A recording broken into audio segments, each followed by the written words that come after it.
Bike घेईल, मग सुरुवात करेल, मग मोठं ब्लॉगिंग चालू करेल किंवा ब्लॉगिंग चालू करेल, हे जर वाट बघत बसलो असतो ना तर मी आज इथपर्यंत आणि तुमचं एवढ्या सगळ्यांचं प्रेम भेटलंच नसतं. नमस्कार मित्रांनो, स्वागत आहे आपल्या मराठमोळ्या चॅनल सफर विथ विवेक मध्ये.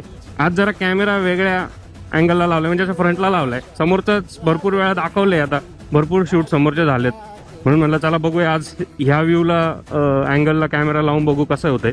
हे वायर ऍक्च्युली वायर दिसते, पण काहीतरी जुगाड करायला लागेल, बघूया करूया काहीतरी. मी बोलत होतो की जर मी बाईक घेणार आहे आणि नंतर मोटर ब्लॉगिंग चालू करणारच आहे, पण जर तोपर्यंत जर वाट बघत बसलो असतो ना तर गेल्या 1 वर्षात मी आज जिथपर्यंत आहे, आज मी एवढा मोठा परिवार तयार केला, एवढे फॉलोअर्स तयार केलेत, हे किंवा तुम्ही जे प्रेम दिलंय हे भेटलंच नसतं मला त्या टायमाला. तर त्या टायमाला परत शून्यापासून सुरुवात करावी लागली असती. म्हणून मित्रांनो, जिथून आहे ना तिथून सुरुवात करा, जसं आहे तशामध्ये सुरुवात करा, कुठेतरी तर पोहोचताल. आणि ज्या टायमाला तुमच्याकडे गोष्टी येतील त्या टायमाला तर अजूनच चांगलं आहे. चला, थँक्यू.